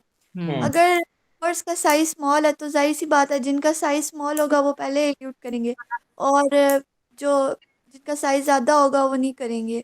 मतलब अगर साइज ज़्यादा है तो फिर तो ज़्यादा साइज वाले भी एल्यूट कर जाएंगे। अच्छा यस होता सर, है। तो साइज पे डिपेंड करेगा। देखिए इसके अंदर आपने डिफरेंट बीट्स टाइप यूज करने हैं। फॉर एग्जांपल ये एक सिंगल पार्टिकल है जो पोरस है ना, आपने जेली लाइक मटेरियल यूज किया जिसके अंदर ये पार्टिकल है, मुख्तलिफ आप पीवीए भी यूज करते हैं, डिफरेंट मटेरियल यूज करते हैं। अब ये कॉलम जो है वो इस तरह के डिफरेंट इनके साथ पैक हुआ होता है, यहाँ पे भी होगा, यहाँ पे भी होगा, यहाँ पे पार्टिकल है, ऊपर भी पार्टिकल है, और ये जो है ये पोरस है। अगर आपके पास एक जो एनालाइट है, 2 एनालाइट है, एक छोटे साइज का एक बड़े साइज का है, अगर तो इनका जो पोर साइज है वो कम है, तो ये बड़ा पार्टिकल तो इसके अंदर जाएगा ही नहीं, ठीक है। वो पार्टिकल इन ये जो स्टेशनरी फेज है, जो हमने पोरस पार्टिकल यूज किए हैं, वो इनके अंदर नहीं जाएगा, बल्कि जो यहाँ पे गैप होगा 2 पार्टिकल्स के दौरान, वो सीधा सीधा यहाँ से निकल जाएगा मोबाइल फेज के साथ। तो वो इन जो इंडिविजुअल पार्टिकल्स हैं वो इसके अंदर नहीं जाएगा, बल्कि वो बाहर बाहर से इलूट कर जाएगा, ठीक है। तो इसको लगेगा कम टाइम, क्योंकि इसने यहाँ से लेके यहाँ तक डिस्टेंस, फॉर एग्जांपल अगर एक लेयर है पार्टिकल की तो ट्रैवल करना है। लेकिन जो छोटे पार्टिकल्स हैं, क्योंकि ये पोरस हैं, वो इन पोर्स के थ्रू अंदर जाएंगे, कोई इधर से जाएगा, आगे से दूसरा पार्टिकल होगा उसके इंटर हो जाएगा, वो मतलब जिग जैग इसकी मूवमेंट होगी, कुछ इस तरह से होगी, कहीं पे इस तरह से होगी, जहाँ पे भी उसको स्पेस मिलेगी वो पार्टिकल उस तरह से मूव करेगा। तो वहां पे जो है, जो स्मॉलर साइज पार्टिकल्स हैं, ये ज्यादा टाइम जो है वो लगाएंगे इलूट करने में। तो जो लार्ज साइज के पार्टिकल हैं वो इसमें से, क्योंकि वो पार्टिकल्स के अंदर यहाँ पे पेनिट्रेट नहीं कर सकेंगे, बल्कि वो बाहर बाहर से जा रहे होंगे, तो वो जल्दी इलूट कर जाएंगे, और जो स्मॉलर साइज पार्टिकल हैं वो ज्यादा देर में इलूट होंगे, ठीक है। तो sir based on the size जो है हम इसको सेपरेट कर सकते हैं जी। सर जो स्टेशनरी फेज होती है वो पोरस हो सकती है? Sorry, sir stationary phase porous हो सकती है? जी हाँ हो सकती है। जो साइज एक्सक्लूजन क्रोमेटोग्राफी है, यहाँ पे specifically design stationary phase use होती है, कि जिसमें जो आपके जो ये इंडिविजुअल स्टेशनरी फेज जो के कंपोनेंट होते हैं, जो बीड्स वगैरह यूज किए जाते हैं, वो जो है वो पोरस होते हैं। ठीक है। जिस तरह और के वो फॉर्म नहीं यूज करते घर में, इसके अंदर ओपन स्पेसेस होती हैं थोड़ी थोड़ी, तो ये जो स्टेशनरी फोर्स होती हैं मोस्टली इनके जो बीड्स होते हैं वो इस तरह के होते हैं, अंदर से खाली होते हैं। क्योंकि सर हमने जो इंट्रो वाला क्रोमेटोग्राफी का था टॉपिक, उसमें सिर्फ यही पढ़ा था कि जो स्पोर्टिंग मीडियम होता है वो पोरस हो सकता है या ओपन कॉम्ब हो सकता है, तो तभी नहीं, मैं ये कह रही थी कि size excluding chromatography is actually special type of chromatography, जिसके अंदर हम पोरस बीड जो है as a stationary phase use करते हैं। ठीक है सर। ठीक है। और सर ये जो मोबाइल फेज होती है, क्या हमने इसको कॉन्टिन्यूसली ऐड करते रहना होता है या बस एक ही दफ़ा ऐड करते हैं? मींस जो भी हम यूज कर रहे हैं, लिक्विड या जो कुछ भी। मैं आपको वैसे तो ये कंटिन्यूसली ऐड होती है। हमने एक छोटी सी आखिर में इस लेक्चर के आखिर में एक एनिमेशन सी मैंने ऐड की है। एनिमेशन तो नहीं, मतलब स्लाइड दी है, तो उसके अंदर आपको एक्सप्लेन हो जाएगा कि वो कैसे होता है मेनली। लेकिन ये होता है कि आपने कॉलम है ना, कॉलम के ऊपर आपने एक सैंपल एनालाइट का, जिसके अंदर डिफरेंट एनालाइट, आपने कॉलम के टॉप पे फॉर एग्जांपल वो रख दिया, तो आपने यस। एक दफा से उसमें से मोबाइल फेस डाल दी तो वो सारा तो सेपरेट नहीं होगा ना। हम्म। तो आपने कॉलम के ऊपर आपने रखा है वो सैंपल, और उसके बाद आप उसमें से कंटिन्यूसली जो है आप उसमें से मोबाइल फेस पास करते रहते हैं अनटिल एंड अनलेस के सारे एनालाइट उसमें से हो अ, जाए। हाँ पास हो जाए। तो वो ये कंटिन्यूस प्रोसेस होता है। और सर ये जो हमारा जो एनालाइट होता है जिसको हमने सेपरेट करना होता है, क्या हम ये ऐसे भी कर सकते हैं कि मोबाइल फेस के अंदर इसको मिक्स करके और फिर करें, या सैंपल अलग से रन करना होता है और वो अलग से डालना होता है मोबाइल फेस? बच्चे, आपने जब हम सैंपल करते हैं ना, आप क्रोमेटोग्राफी यूज कर रहे हैं, for example ion chromatography use कर रहे हैं, कोई भी क्रोमेटोग्राफी यूज कर रहे हैं, फॉर एग्जांपल आपके पास 50 सैंपल हैं, यस सर। तो 50 सैंपल के लिए फिर आप हर दफा मोबाइल फेस तो चेंज नहीं करेंगे ना। हम्म। तो पहले आप एक मोबाइल फेज आप एक ही यूज कर रहे हैं, क्योंकि आपके और वो मोबाइल फेज उसमें से कंटिन्यूसली रन कर रही है, तो आप एक सैंपल जो है वो ऑटोमेटिक मोस्टली सैंपल होते हैं कि वो आपने सैंपल रख दिए इंस्ट्रूमेंट के अंदर, उसने एक सैंपल लिया, वो कॉलम के ऊपर लोड किया, और उसके बाद क्योंकि मोबाइल फेज तो साथ साथ उसमें से पास हो रही है, तो वो उसको फिर आगे ले जाएगी कॉलम के अंदर और कॉलम में से पास कराएगी। जब वो निकल जाएगी, फिर जो है वो दूसरा जो सैंपल है वो उसके अंदर लोड हो जाएगा, फिर वो सेपरेट हो जाएगा। तो mobile phase basically movement of this analyte के लिए। तो सैंपल जो है वो अलग अलग हर दफा एक सैंपल ऐड होता है वहां पे, और फिर मोबाइल फेज उसको उसके अंदर से लेके जाती है। अगर आप मोबाइल फेज के अंदर सैंपल को डाल देंगे तो फिर आप मोबाइल फेज ही आपको चेंज करते रहेंगे। बेसिकली मोबाइल फेज आपका जो कॉलम, मैं आपको एक एग्जांपल दूं कि सैंपल फॉर एग्जांपल हमारा होता है 1 ml का, ठीक है, वो ऐड होता है उसके ऊपर और जो हम मोबाइल फेस डाल रहे होते हैं, जो उसके कंटेनर होते हैं वो 4-4 5-5 लीटर के होते हैं, यस क्योंकि सर। वो कंटिन्यूसली 1 ml/मिनट फ्लो कर रहे होते हैं। तो अगर आपने मोबाइल फेस के अंदर आपने सैंपल डालना है, फिर आप एक सैंपल रन करेंगे, फिर आप क्या करेंगे, इंस्ट्रूमेंट को बंद करेंगे, फिर आप वो मोबाइल फेस का जो कंटेनर है उसको चेंज करेंगे, फिर दूसरा रखेंगे, उसके अंदर सैंपल रखेंगे, तो ये पॉसिबल नहीं होता। ठीक है। Yes sir. अच्छा, आप एक दो टर्मिनोलॉजीज हैं छोटी छोटी, ये हम देखते हैं और फिर हम देखते हैं कि बेसिकली सेपरेशन कैसे होती है। एक तो हम टर्म यूज करते हैं पीक कैपेसिटी। ठीक है। बेसिकली आप एक कॉलम यूज कर रहे हैं स्पेसिफिकली, तो उसके ऊपर मैक्सिमम कितने सल्यूट्स हैं, कितने टाइप नंबर ऑफ एनालाइट्स है जो आप उस पर सेपरेट कर सकते हैं। 10 एनालाइट को इकट्ठा सेपरेट कर सकते हैं, 20 को कर सकते हैं, 30 को कर सकते हैं। तो कितने नंबर ऑफ सल्यूट हैं जिनको आप रिजॉल्व कर सकते हैं एक स्पेसिफिक कॉलम के अंदर, इसको हम कहते हैं उसकी पीक कैपेसिटी। फ्रंटिंग हमने ऑलरेडी पढ़ी। एक फ्रंटिंग क्या होती है कि जो एक टेल सी बनती है at the start of a chromatographic peak, जो कि ज्यादा सैंपल इंजेक्ट करने की वजह से होती है, या ज्यादा हाईली कंसंट्रेटेड सैंपल इंजेक्ट करने की वजह से करते हैं। इसको जो अगर टेल स्टार्ट पे बनती है किसी भी क्रोमेटोग्राफिक पीक के, तो इसको हम फ्रंटिंग कहते हैं। और टेलिंग जो है वो अगर एंड पे बनती है क्रोमेटोग्राफिक पीक पे टेल, तो वहाँ पे उसको हम कहते हैं टेलिंग कहते हैं, और ये मोस्टली होता है हाईली एक्टिव साइट अगर प्रेजेंट हो स्टेशनरी फेज पे, होमोजीनियस ना हो, हेट्रोजीनियस हो। ये दो चीजें क्योंकि हम ऑलरेडी डिस्कस कर चुके हैं। तीसरी इंपॉर्टेंट चौथी इंपॉर्टेंट चीज जो है वो टेम्परेचर प्रोग्रामिंग है, ये जिसके अंदर हम कॉलम का टेम्परेचर चेंज करते हैं सेपरेशन को इनहांस करने के लिए। ठीक है, कि ड्यूरिंग द एनालिसिस आप एनालिसिस कर रहे हैं, और मोस्टली गैस क्रोमेटोग्राफी के अंदर जो है वो हम करते हैं टेम्परेचर प्रोग्रामिंग, क्योंकि वहाँ पे मोस्टली जो सेपरेशन होती है बेसिक ये डिपेंड हम वोलेटाइल जो कंपाउंड्स की होती है गैस क्रोमेटोग्राफी, क्योंकि गैस स्पीशीज फॉर्म में करते हैं।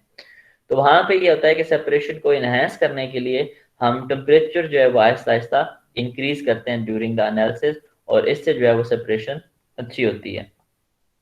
और जब हम लिक्विड क्रोमेटोग्राफी की बात कर रहे हैं, वहाँ पे हम सेम फिनोमेना, वहाँ पे हम ग्रेडियंट इल्यूशन यूज करते हैं, कि वहाँ पे हम मोबाइल फेस की जो स्ट्रेंथ है, फॉर एग्जांपल आपकी मोबाइल फेस अगर नॉन पोलर यूज कर रहे हैं तो आहिस्ता आहिस्ता हम उसकी जो पोलैरिटी है वो उसको इंक्रीज करते हैं ड्यूरिंग द एनालिसिस, ताकि अगर हमारे पास एक सैंपल है जिसके अंदर 25 एनालाइट्स हैं डिफरेंट, और हमने उनको सेपरेट करना है, तो उन 25 के 25 को एक ही मोबाइल फेस के साथ या एक ही टेम्परेचर पे एफिशिएंटली रिजॉल्व करना या सेपरेट करना पॉसिबल नहीं होता। तो in such cases in gas chromatography हम टेम्परेचर प्रोग्रामिंग यूज करते हैं, कि हम ड्यूरिंग द एनालिसिस उसका कॉलम का टेम्परेचर आहिस्ता आहिस्ता इंक्रीज करते हैं ताकि हम सारे एनालाइट्स को एफिशिएंटली सेपरेट कर सकें। और लिक्विड क्रोमेटोग्राफी के अंदर हम जो मोबाइल फेज है, क्योंकि स्टेशनरी फेज को तो हम चेंज नहीं कर सकते, तो हमने सैंपल ऐड किया और फिर हम जो मोबाइल फेज है उसकी स्ट्रेंथ को चेंज करते हैं। फॉर एग्जांपल अगर हम एसिडिक यूज कर रहे हैं तो हम उसकी पीएच जो है वो चेंज करेंगे, अगर हम पोलर यूज कर रहे हैं तो हम उसकी पोलैरिटी जो है वो इंक्रीज या डिक्रीज करेंगे। तो बेस्ड ऑन दैट जो है हम ये सेपरेट करेंगे।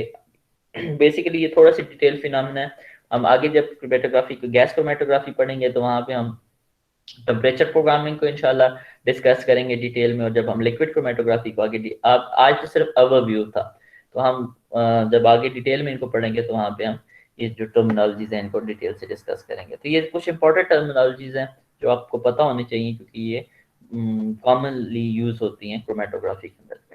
अच्छा जी सर, लास्ट स्लाइड से एक क्वेश्चन है कि आपने कहा कि कैपेसिटी होती है कि मैक्सिमम नंबर ऑफ स्टोर्स जो एक कॉलम जो है वो रिजॉल्व कर सकता है, but किस चीज़ पर डिपेंड करता है? किसी कॉलम बेसिकली ये डिपेंड करता है कॉलम की कंपोजिशन पे, और ये डिपेंड करता है कि उसके अंदर कौन सी एक्टिव साइट्स हैं और उसकी कंपोजिशन क्या है, कौन से फंक्शनल ग्रुप लगे हुए हैं, और उसकी क्वालिटी क्या है उस मटेरियल, उसके अंदर थ्योरेटिकल प्लेट्स कितनी हैं। तो ये सारी चीज़ें जो हैं वो डिटरमिन करती हैं बेसिकली कॉलम कितना अच्छा है। ये जितना ज़्यादा अच्छा कॉलम होगा, जितनी उसकी स्टेशनरी फेस जो है बेटर होगी, बेटर वे में सिंथेसाइज होगी, उसके अंदर जो कॉलम उसके अंदर जो फंक्शनल ग्रुप है वो कौन से यूज़ किए गए हैं, तो उनकी बेसिस पे जो है वो ये डिपेंड करता है कि उसके अंदर कितने एनालाइट जो है वो सेपरेट हो सकते हैं। ठीक है। Okay sir. अच्छा, अब ये एक सामने आपकी तस्वीर आ गई, आप जानते हैं इनको? So suppose जी sir. this person is your mentor in your class or in your lab, ठीक है, एंड ये कहते हैं कि जी ये मेरे पास जूस है या मेरे पास जेली है या कोई भी इस तरह की चीज़ है, तो आपको कहा जाता है कि जी बच्चों सेपरेट करो और मुझे बताओ किसके अंदर कौन कौन से कार्बोहाइड्रेट्स हैं, ये जो जूस है, और उनकी क्या क्या कंसंट्रेशन है, ये ज़रा मुझे चेक करके बताओ। फिर आप क्या करेंगे? सर जब लैब बनेगी तो फिर हम प्रैक्टिकल करके बता सकते हैं ना। हाँ जी। Yes sir. तो आप कहोगे, सना कहेगी कि I will need a separation technique, पहले तो मैंने इस जूस के अंदर जो कार्बोहाइड्रेट्स हैं उनको तो सेपरेट करना है कि हैं, और फिर उसको एनालाइज करना है। पहले तो ये देखना है कौन कौन से, और फिर उनको मैं डिटरमिन कर सकती हूँ कि अच्छा ये इतना है ये इतना है, ऐसा ही है। Yes sir. और फिर आपने कहना है कि अच्छा अब लैब में हमारे बहुत से इंस्ट्रूमेंट पड़े हुए हैं ना, तो फिर आप सोचोगे अच्छा सर ये कोई भी तो नहीं है। तो ये इंस्ट्रूमेंट भी पड़ा है, ये इंस्ट्रूमेंट भी पड़ा है, तो अच्छा मैं कौन से इंस्ट्रूमेंट को यूज करूं? ठीक है, तो बेस्ड ऑन कि आपके पास सैंपल कौन सा है, तो आप मोस्टली क्योंकि आपके पास लिक्विड सैंपल है, तो आप कहोगे कि अच्छा इसको तो मैं ग्लूकोज वगैरह, तो हम इसको लिक्विड क्रोमेटोग्राफी के साथ कर सकते हैं। तो आपके पास ही HPLC पड़ा हुआ है फॉर एग्जांपल, एक क्रोमेटोग्राफी के लिए, लिक्विड क्रोमेटोग्राफी के लिए। अब आपने जी आपके मैंने सैंपल दिया है जिसके अंदर डिफरेंट ये हैं का एनालाइट है, जूस आपको दिया है कि इसके अंदर चेक करके बताएं कि कौन कौन से कंपोनेंट्स हैं। अब ये एक बेसिक एक अब आपको नजर आ रहा है कि यहाँ पे आपके पास मोस्टली सॉल्वेंट होता है, ये जो मोबाइल फेज होता है, ठीक है, और ये पंप यूज कर रहे होते हैं कि जो आपका मोबाइल फेज है कि ये कांस्टेंट फ्लो के साथ जो है वो यहाँ पे मूव हो रहा होता है, और यहाँ पे आपका सैंपल जो है वो इंजेक्ट होता है। सैंपल आपका यहाँ पे इंजेक्शन होती है, और ये आपका कॉलम होता है कि जहाँ पे सेपरेशन हो रही होती है, और फिर यहाँ से जब इल्यूट होता है तो आगे आपका डिटेक्टर होता है जो उसको डिटेक्ट कर रहा होता है, और जो डिटेक्टर के बाद वहां पे यहाँ पे आपके पास जो वैल्यू आ रही होती है, जो आपके पास ग्राफ बन रहा होता है जिसको आप कहते हैं क्रोमेटोग्राफ। ठीक हो गया? अब आपने इसको रन किया और यहाँ पे आप सैंपल इस जगह पे ऐड किया, तो यहाँ से फिर मोबाइल फेज मूव करिए, तो ये जो आपका सैंपल है, जो जूस का सैंपल आपने डाला, ये यहाँ पे आगे मूव करता है, फर्दर मूव करता है, और फिर यहाँ पे वो कॉलम के अंदर एंटर होता है। अब यहाँ पे ये देखें, ये साथ साथ लाइन बनी, क्योंकि ये जो लाइन है ये बेसिकली आपकी मोबाइल फेज की, यहाँ पे पीक कोई नहीं आ रही क्योंकि इसके अंदर कोई एनालाइट नहीं है, तो ये स्ट्रेट पीक आ रही है।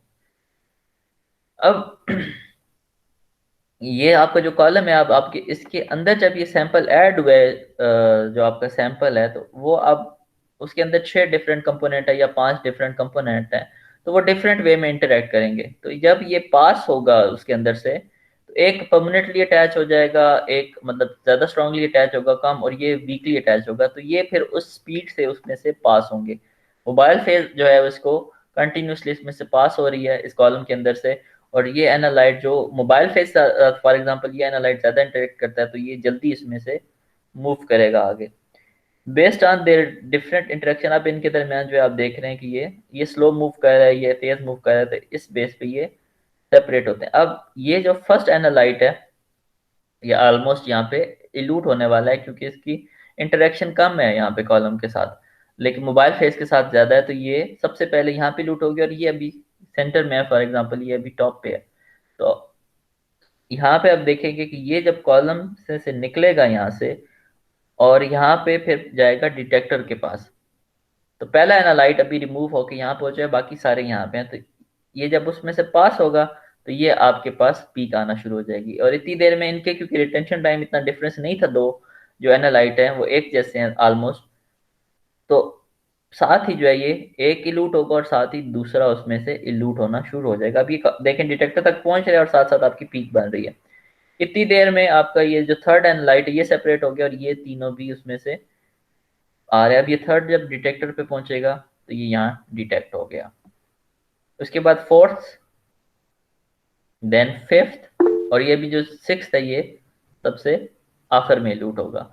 सो इस तरह से जो है बेसिकली आप सेपरेशन करेंगे। अब आप लिटरेचर देखेंगे और आपको पता होगा कि अच्छा ये जो डिपेंडिंग ऑन द कॉलम ना, कि जो आप कॉलम यूज कर रहे हैं, मोबाइल फेज यूज कर रहे हैं, अगर आप एक स्पेसिफिक कॉलम और स्पेसिफिक मोबाइल फेज के साथ ये जो रिटेंशन टाइम की वैल्यूज होती हैं कांस्टेंट होती हैं, या आप कहीं पे भी यूज करेंगे उस स्पेसिफिक मोबाइल फेज के साथ और स्पेसिफिक कॉलम के साथ, तो उसी पे जो है वो इल्यूट होगा। तो अच्छा आपको ये अच्छा इस पे तो ग्लूकोज जो है जी वो इल्यूट होता है, इस पे अच्छा ये इल्यूट होता है, तो डिपेंडिंग ऑन द पीक आपकी कहाँ पे आ रही है, तो आप मुझे बताएंगे कि अच्छा जी इसके अंदर 6 डिफरेंट जो है वो एनालाइट हैं क्योंकि 6 पीक्स आ रही हैं, और यहाँ पे ये है ये है ये, तो आप इन 6 के नाम लिख लेंगे। फिर आप इसके जो एरिया है कि इसका एरिया कितना है, depending on the area of the peaks, पहले खैर उसके लिए कैलिब्रेशन कर्व बनानी पड़ती है हर एक के लिए, तो depending on anyway on the area of जो क्रोमेटोग्राफिक पीक है, फिर आप बताएंगे कि इसकी कंसंट्रेशन इतनी है, इसकी कंसंट्रेशन इतनी है, इसकी कंसंट्रेशन इतनी है। तो वो जो एक जूस का सैंपल मैंने आपको दिया, तो उसमें से आप थ्रू क्रोमेटोग्राफी ये एनालाइज करके मुझे बताएंगे कि जी इसके अंदर 6 कंपोनेंट हैं, और वो 6 कंपोनेंट ये मौजूद हैं, और इतनी इतनी क्वांटिटी में मौजूद हैं। सो इस तरह से आप एक क्रोमेटोग्राफी के थ्रू आप एक एनालिसिस करते हैं, आपको जो भी गिवन सैंपल दिया जाता है। ठीक है, तो ये था जो है हमारा इसका आज का इंट्रोडक्टरी जो है वो लेक्चर इसका क्रोमेटोग्राफी का।